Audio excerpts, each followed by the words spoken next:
함께 우리 인사 나누실까요? 할렐루야, 반갑습니다.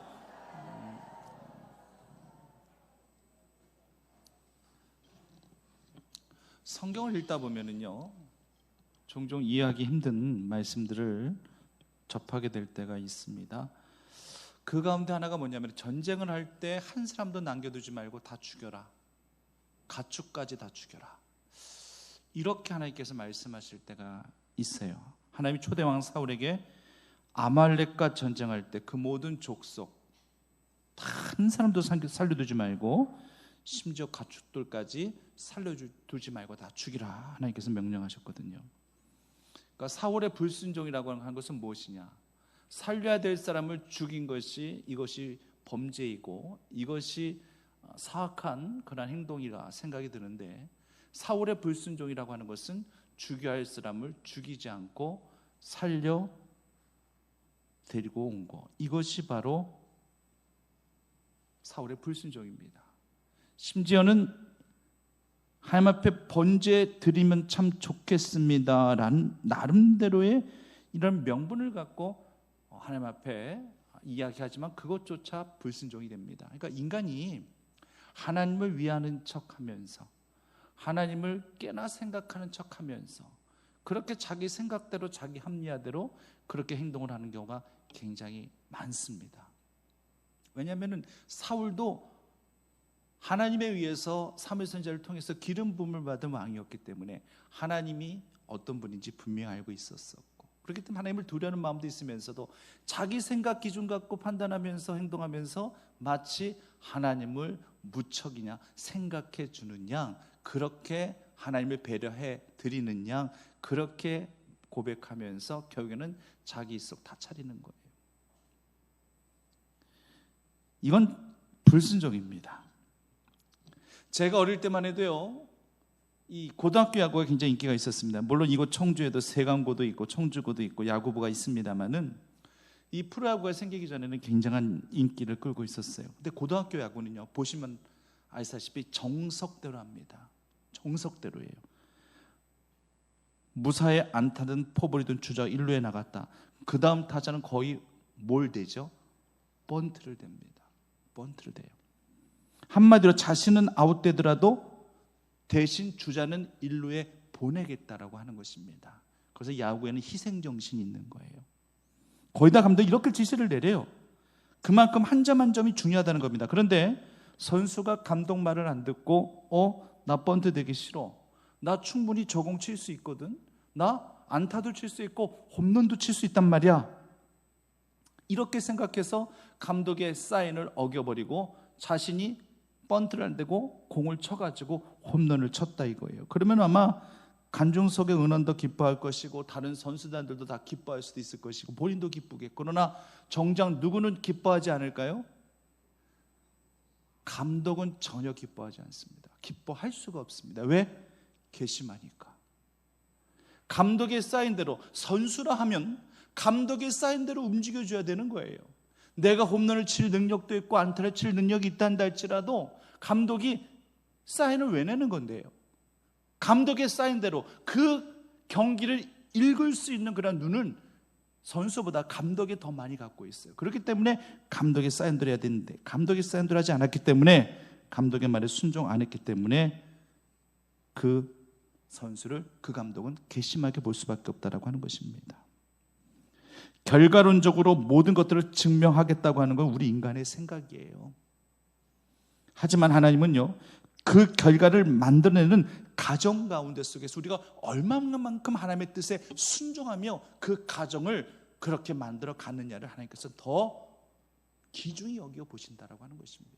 그렇기 때문에 5달란트 받은 자나 2달란트 받은 자나 배 이상을 남겼기 때문에 칭찬받을 것으로, 그 결과물로 인하여서 칭찬받을 걸로 그렇게 기대했지만, 그러나 주인은 돌아와서 네가 작은 일에 충성했음에, 네가 목표를 갖고 배를 남기기 위해서 네가 열심히 이 지극히 작은 것에도 네가 깨부리지 아니하고 충성하면서 순종했기 때문에 내가 너에게 더 많은 것들을 맡기겠다라고, 그렇게 그 주인이 그렇게 칭찬하지 않습니까?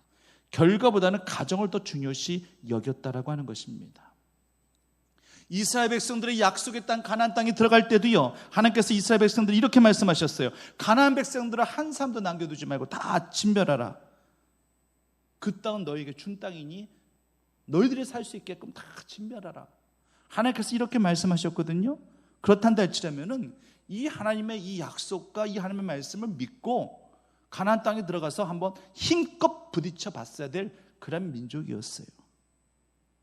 하나님이 가나안 족속 거민들을 이미 이스라엘 백성들이 가나안 땅에 들어가기 전에 이미 다 하나님의 방법대로 다 물리쳐 주셨다면야 얼마나 좋겠어요. 금상첨화죠.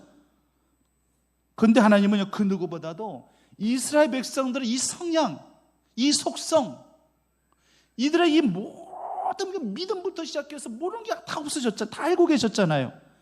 그렇기 때문에 하나님께서는 이스라엘 백성들 때문이라도 이렇게 안 해주신 것입니다. 강야 40년 동안에 그들은 너무나도 거저받은 은혜가 크잖아요. 자신의 공로 없이 그저 하나님께서 순전히 베풀어 주시고 길들여 주시기 보호해 주시는 그 모든 은혜에 그냥 너무나도 길들여져 있기 때문에 그것이 감사인지도 모르고,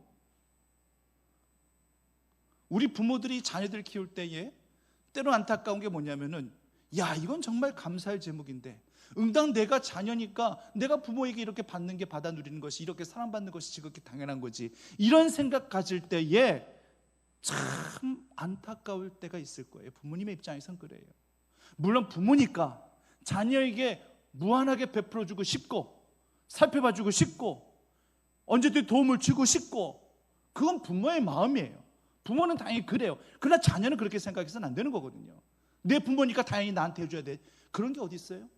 부모가 자녀에게 안 해줘도 자녀들은요 뭐라고 얘기 못하는 거예요. 여기까지 나를 키워주셨고 여기까지 입혀주셨으면 됐지, 뭘 그 위에도 부모에게 뭘 바라는데요. 그 바라는 바를 부모님이 해주셨단다 할지라면은 지극히 자녀를 아끼고 사랑하는 마음에 베풀어 준 거예요. 그럼 거기에 대한 그 고마운 마음을, 감사의 마음을 늘 잊지 않고 그 감사의 마음으로 보답하기 위해서 늘 100만 분이라도 그 이상을 갚아드리기 노력하는 그런 자녀의 삶이 돼야 되는데, 자녀들은 그렇지 않아요. 당연히 받아 누리는 은혜로만. 그래서 부모에 대한 어떤 마음, 감사의 마음, 그런 것들이 전혀 없어요. 그래서 부모님들이 자녀에 대해서 어느 순간 마음을 접는다고 하잖아요. 내가 얘네들을 키우는데 내가 뭘 더 바라겠냐, 얘들한테 내가 뭘 원하고 바라고 그러겠느냐, 마음을 접자, 여기까지만 하자. 전 주변에서 우리 부모님들이 이렇게 자녀들을 향해서 이렇게 마음을 접고, 왜? 그 자녀를 바라봤을 때 그 부모님도 얼마나 안타까웠으면은 그냥 이것으로 만족하자, 더 이상 뭔가 기대감을 갖고 있다가는 내가 시험 들겠다, 내 자녀들 때문에 내가 시험 들겠다, 이렇게 고백하는 그런 주변의 부모님들 저는 많이 봤거든요. 그건 자녀들이 잘못된 거예요. 자녀들이. 물론 부모님이 어떤 방법으로 또 양육하고 사랑으로 베풀고 그랬었을 때에 이것이 주님의 사랑으로, 그리고 또 역시 내가 부모이기 때문에 내가 그럴 능력이 있단다 할지라도 없단다 할지라도 내 자녀이기 때문에 내가 모든 것들을 다 빼어서라도 내가 너희를 도와주겠다라는 그런 이 마음, 이 진심, 이 전심이 자녀들한테 느껴진단다 할지라도 자녀들은 그렇게 해서는 안 되는 거거든요. 정말 고맙고 감사한 마음으로 그것을 보답하기 위해서 늘 표현하면서 살아가야 되는데, 당연한 것이냐? 당연한 것이냐? 이스라엘 백성들이 이랬다는 거예요. 이스라엘 백성들이 너무나도 지극히 당연한 것이냐? 그냥 매일매일마다 저 배고픈데, 아침에 일어났더니 배가 고파, 그랬더니 배고픈데 하나님께서 저기 메추라기 내려주셨잖아, 만나 내려주셨잖아, 그냥 그거 먹으면 되지. 그렇구나. 그냥 시간이 지나가 버리니까 당연히 그렇게 되는 걸로 알고 하나님에 대한 감사 다 잃어버려. 목마른데 뭐 마실 물 없어? 하나님께서 저기 물샘을 다 발견하게 준비해 놓으셨어. 거기서 물 먹으면 되고, 반석에서 생수 나게 하시니까 그거 먹으면 되는 것이고, 다 의뢰이 다 그렇게 그냥 해주는 것인 양 생각하니까 이스라엘 백성들에게는 전혀 감사가 없는 거예요. 추운데? 추워? 하나님 불기둥 만들어 놓으셨어. 저기 따뜻해. 무척 덥다. 더워? 하나님께서 저기 구름기둥 만들어 놓으셔가지고 시원하게 만들어 주셨어. 시원해. 저쪽으로 가보자. 때마다 시마다 하나님께서 그렇게 다 보호해 주시고 살펴봐 주시고 먹여 주시고 입혀 주시고, 신명기 8장에도 언급되어 있지만 광야 40년 동안 발이 부르트지도 아니하게 하셨고 의복도 헤어지지 아니하게 하셨고, 그러니 새 옷은 새 신발 아니었다 한다 할지라도 입고 심는데 전혀 문제가 없게 하셨고, 광야에서도 전쟁 딱 한 번 했어요. 아말렉 족속과의 그런 전쟁이 있었지만 이것도 사실상 하나님의 매뉴얼로 다 이기게 하신 거잖아요. 그냥 모세가 손 들고 반나절 동안 기도하게 하셨고, 기도의 손이 내려가지 않으면은 결국에는 하나님께서 이기게 하신 하나님의 방법대로, 하나님의 승리 방식대로 하게 하신 그 모든 전쟁들 다 하나님 하신 거거든. 하나님이요. 그런데도 이들은요, 모세가 없단다 할지라도 모세가 시내산에서 내려오지 않았단다 해서 금송아지 우상을 만들지를 않나, 당을 지어서 모세를 대적하지를 않나. 이들의 성향을 너무나도 잘 알고 계신 하나님이 이들을 훈련시키시기 위해서, 이를 연단시키시기 위해서라도 하나님의 생각은요, 광야 40년 절대 길지 않아. 하나님은 그렇게 생각하신 것 같아요. 이스라엘 백성들이야 빨리 광야 생활을 벗어나고 싶어요. 광야 생활 너무 길어요. 하지만 하나님의 입장에서는 아직도 이들의 체질을 바꾸려 한다 할지라면 40년도 짧았다라고 하나님께서는 그렇게 생각하신 것 같아요. 그래서 하나님은요, 가나안 땅에 들어가서도 계속 이들에게 훈련과 연단이 필요하다고 느끼신 거예요. 그래서 가나안 족속들을 미리 없애지 아니하시고, 우리 인간의 생각과 스토리란다 할지라면 가나안 족속들을 미리 하나님께서 그냥 없애주셨으면 참 좋았을 텐데 남겨두신 거예요. 그래서 한번 그들과 부딪혀 보라고 하는 것입니다. 쫓아내시려고 작정하셨으면 능히 쫓아내실 수 있는 하나님, 어떤 방법으로 쫓아내셨겠어요? 그 땅에 기근을 내리시든지, 질병과 연병과 전염병을 확 돌아가지고 그 지역에 살 수 없게끔 그렇게 그들을 쫓아내셨다든지, 그 땅에 지진이 나고 우박등이 막 내려오고 막 자연재해를 그 가나안 땅 지역에 그냥 마구 쏟아내게 하셔서 이랬단다 할지라면 정말 가나안은 다 뿔뿔이 흩어졌을 것이고 인자 없는 땅이 되었을 것이고, 그냥 그 땅 가운데 무사히 이스라엘 백성들이 거기 안착하면 되긴, 그러면 다 끝나는 거잖아요. 근데 하나님께서 이렇게 안 하신 거예요. 이스라엘 백성들 때문에 이렇게 하지 않으신 거예요. 강하게 한번 부딪혀 보라는 것인데, 이제 이 가나안 땅은 매출하기도 끊겨지고, 이제 만나도 끊겨지고, 이제 이들 직접 노력해서 수고해서 씨를 뿌리고 이제 정성을 들여서 갖고 먹고 살아야 되는 그런 땅인데, 여태까지는 이젠 저절로 되어지는 것으로 알고 있었었고, 하나님께서 알아서 하나님께서 먹여주시고 입혀주시겠던 그 모든 것에서 이제는 이들 정말 딱 결별을 선포하고, 이제는 정말 스스로 뭔가 살아보고자 하는 그러한 그 의욕 갖고 이 땅 가운데 한번 부딪혀보라고 가나안 족속들을 하나님께서 남겨놓으신 거예요. 성도님들, 우리가 망하는 이유가 뭔지 아십니까? 우리가 매너리즘에 빠지고 우리가 크게 낙심해서 공고해지는 이유가 무엇인지 아십니까? 그것은 우리가 익숙한 것에 우리가 결별하지 못하고 있기 때문에 그렇습니다. 늘 익숙해왔던 것들에 대해서는 우리에게 새로운 노력이 필요 없거든요. 그냥 늘 그래왔으니까. 이런 생각과 의식이 안정감으로 그렇게 느껴지는지 모르겠지만, 알고 보면 그것도 내 신앙을 좀먹는 독소가 되는 거예요. 근데 우리는 그걸 몰라요. 그러니까 여태껏 그렇게 해왔으니까, 그게 늘 편리하니까, 그게 익숙하니까 그냥 그러려니 하는 그런 이 생각과 의식, 이것이 결국은 내 신앙이 갈가져 먹는 겁니다. 그것이 독소가 돼가지고 나를 매너리즘에 빠지게 하는 것이고, 자꾸만 뒤로 물러나 침륜에 빠질 자와 같이 되게 하는 것이고, 발전이 없게끔 하시고 자꾸만 뒷걸음치게 만드는 것이 그 모든 것이란 얘기입니다. 새로운 것에 대한 기대감을 가진다라고 하는 것은 새로운 것에 대한 나의 노력과 결단이 서 있을 때에 가능한 거예요. 막연한 기대라고 하는 것은 불확실합니다. 가나안 땅을 절대 막연한 기대감으로 나아가는 땅이 아니었습니다. 이미 하나님이 약속하신 땅이고 젖과 꿀이 흐르는 땅이라는 것을 이미 그 정탐꾼들을 통해서 이미 확인했잖아요. 단지 그 땅 거민들, 그 땅에 이미 살고 있는 그 거민들을 어떻게 처리해 나가야 할 것이냐, 이것만이 문제였던 것이었어요.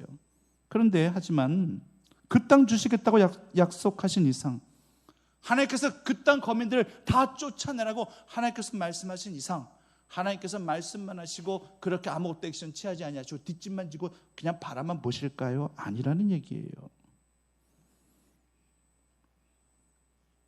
비록 하늘에서부터 메추라기 만당이 끊겨졌다 한다 할지라도, 이들의 집저 땅을 개간해서 그렇게 살아야 된다 한다 할지라도, 하나님은요, 강야 때나 아니면 가나안 땅 정착해서 살 때나 언제든지 늘 함께 하시는 하나님이신 거예요. 그 하나님 지금도 우리와 함께 계시는 것이고요. 단지 타성에 젖어 있고 매너리즘에 빠져 있는 이들의 신앙을 각성시키고 새로운 것에 대한 도전정신을 가지고 한번 부딪혀 보기를 우리 하나님은 바라고 계신 것이었습니다. 그래서 가나안 땅의 족속들을 그냥 그대로 내버려 두신 거예요. 근데 오늘 본문 말씀 보십시오. 므낫세 지파, 에브라임 지파, 스불론 지파, 아셀 지파, 납달리 지파 등등 모두 다 한결같이 어떤 내용이 공통적으로 어떤 내용이 담겨져 있습니까? 쫓아내지 못하였다. 쫓아내지 못하였다. 각 지파들마다 지금 설명에 언급되어 있는 거 한번 보세요. 한결같이 다 쫓아내지 못했다라고 그렇게 지금 표현하고 있습니다. 지금. 어쩜 이렇게 모든 지파가 어쩜 이렇게 똑같아요? 어떻게 한결같이 다 쫓아내지 못했다라고만 이렇게 이야기할까요? 좀 그 중에 좀 한두 지파만이라도 그 땅의 모든 거민들 다 쫓아내었더라, 좀 이런 식으로 좀 언급이 됐으면 얼마나 좋을까요? 그래, 아무리 눈 씻고 쳐다봐도 오늘 읽은 본문의 말씀 속에서 다 지파들이 쫓아내지 아니하였다, 쫓아내지 못하였다, 다 쫓아내지 못했다라고 그렇게 오늘 본문에 언급이 되어져 있습니다. 이러니 하나님 가슴이 지금 억장이 안 무너지시겠습니까? 쫓아내지 못할 그 땅을 하나님께서 이스라엘 백성들에게 주신 것이었을까요?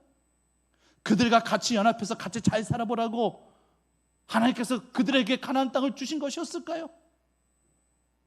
아니거든요. 절대 아니거든요. 27절 말씀에는 가나안 족속이 아예 그냥 결심해서 그 땅에 거주해야 되겠다, 거주했다라고까지 말하고 있습니다. 뭔가 이제 분위기가, 저 이스라엘 민족이 가나안 땅 온다는 그 분위기가 딱 왔었을 때, 야, 우리 어떻게 딴 데로 가야 되나, 막 이런 갈등이 있었을 텐데, 별거 아니네 얘네들. 얘네들 나한테, 우리한테 별로 그렇게 세 보이지도 않고 그러네, 이런 생각하니까 아예 그냥 결심을 합니다. 그냥 이 땅에 계속 거주하자 결심하는 거예요. 27절 말씀에서. 34절 말씀에는요, 그 가나안에 있었던 그 아모리 족속이 단 자손을 아예 산지로 딱 몰아넣어버리고 골짜기에 내려오지 못하게끔 그렇게 해놨다라고까지 이야기하고 있습니다. 아예 골짜기에 못 내려오게끔. 그러니까 한마디 이사야 지금 이 각 지파들은요, 완전 밥이에요, 밥. 여호수아와 갈렙이 그들은 우리의 밥이라 그렇게 믿음의 긍정적인 보고했거든요. 근데 오늘 본문의 상황을 보면 완전히 이스라엘 백성들이 가나안 족속들의 밥이에요, 밥. 지금 이게 뭡니까? 과연 이렇게 되어지는 것이 하나님의 뜻이었겠습니까? 다음 시간에 2장 말씀에서 좀 더 구체적으로 살펴보겠지만 이건 절대적인 하나님의 뜻이 아니에요. 이들은 하나님의 약속을 믿고 한번 부딪혀 봐야 했습니다. 근데 이들은 부딪히기보다는 그냥 타협하는 거예요. 타협. 그냥 다 같이 살자. 다 함께 더불어 동거하자. 어느 지파라도 좀 첫 단추를 잘 좀 깼었으면 좋았을 텐데, 유다 지파부터 19절 말씀에서 골짜기의 주민들 쫓아내지 못하더니만 이것이 다른 지파에까지 영향 미치는 거예요. 야, 유다 지파도 쫓아내지 못해서 좀 같이 살고 있더라. 그래? 야, 우리도 그냥 뭐터로 쫓아낼 필요가 있겠어? 그냥 더불어서 같이 살지. 그냥 이런 식으로 부정적인 거는 왜 이렇게 전염이 잘 되는지, 그냥 다른 지파에까지 그대로 영향이 미쳐지게 되는 거예요. 여러분들 도미노 이론이라고 아시죠? 도미노 이론. 도미노 이론이 게 뭐냐면, 한 나라가 공산화되어지면은 주변의 그 인접 국가들도 공산화되어질 확률이 높다라는 이론이에요. 그게 바로 도미노 이론이에요. 근데 실질적으로 정말 그랬습니다. 예전에 유럽을 보면 주변 인접국들이 다 한 나라가 공산국가 되다 보면 다 공산국, 헝가리, 폴란드, 불가리아, 루마니아, 알바니아 등등 이런 인접국가들이 다 공산국가였잖아요. 체코도 마찬가지고. 성도님들, 성과 악이 싸우면 누가 이겨야 됩니까? 누가 이겨야 돼요? 악에게 지지 말고 선으로 악을 이기라. 할렐루야. 성경의 말씀이에요. 악에게 지지 말고 선으로 악을 이기라. 그런데 현실은 그렇지 않습니다. 착한 사람과 악한 사람이 함께 공존하게 될 때 악한 사람이 선한 사람으로 바뀌어지는 그런 확률보다 선한 사람이 악한 사람으로 바뀌어질 확률이 더 크다라고 하는 거예요. 배 이상 크다라는 거예요. 그게 바로 죄의 중독성이라고 하는 것이고요, 악의 전염성이라고 하는 것입니다. 우리가 바로 악한 본성 갖고 이 세상 태어났기 때문에 더더욱 그렇다는 얘기예요. 아담의 원죄, 죄를 짓고자 하고 육신의 소욕을 즐기고자 하는 그런 마음들, 사돈이 땅을 사면 배가 그냥 나도 모르게 아픈 것 같은 시기와 질투의 마음들, 이런 모든 것들을 우리가 갖고 있는 악한 본성인데, 이 악한 본성이 우리 안에 잠져 있지 아니한다 할지라면은 성과 악이 싸우게 되어질 때 이 악한 본성이 자연스럽게 이 악 쪽으로 흡수가 되어질 확률이 크기 때문에 전염성이 크다라고 하는 거예요.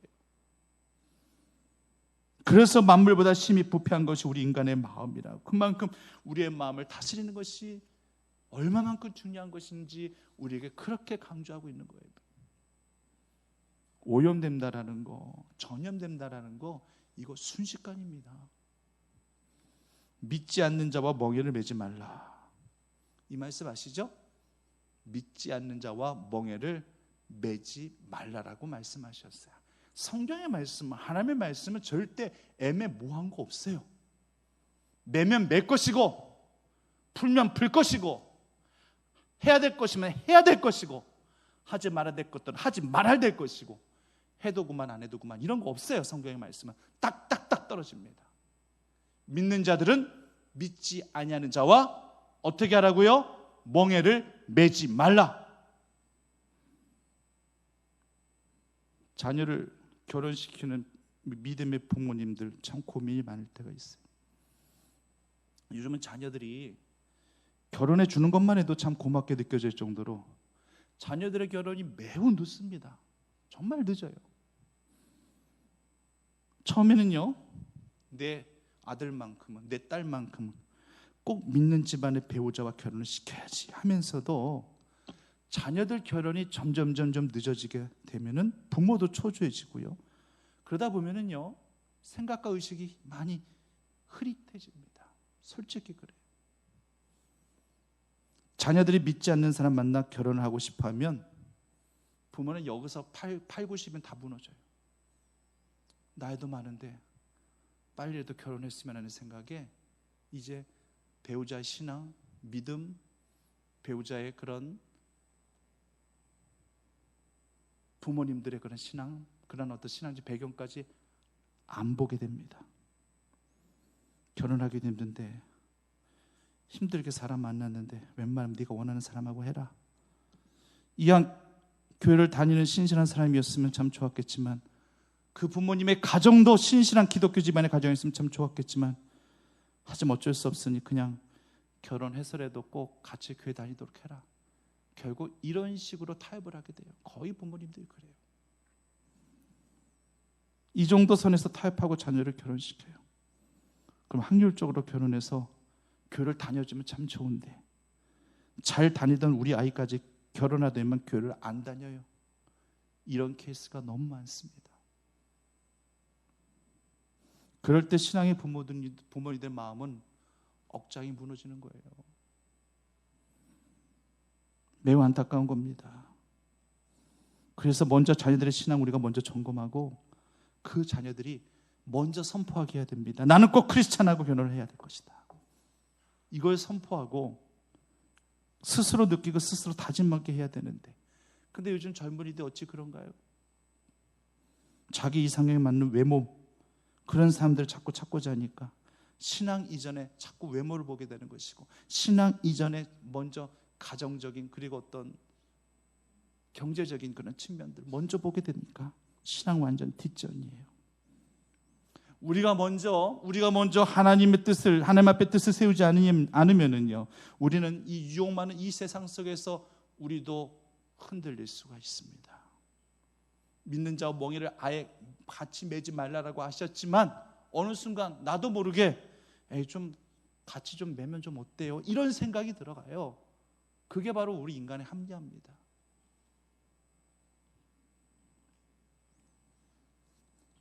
가나안 원주민과 함께 살던 초창기에는 각 지파별로 별로 문제가 없는 것처럼 보여질 거예요.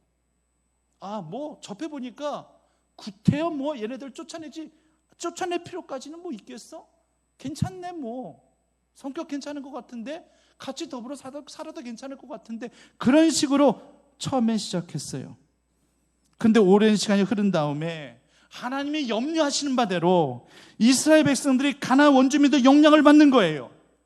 그들의 신앙으로 영향을 끼치는, 영향력을 행사해서 그들의 신앙인으로 만드는 게 아니라 오히려 그들처럼 우상을 숭배하고 도덕적으로 타락한 백성이 되어지고, 오히려 이스라엘 백성들이 거기 흡수돼 버리다는 얘기예요. 하나님께서 제일 우려하셨던 거, 하나님께서 제일 염려하셨던 부분이 그냥 현실이 되고 말았습니다.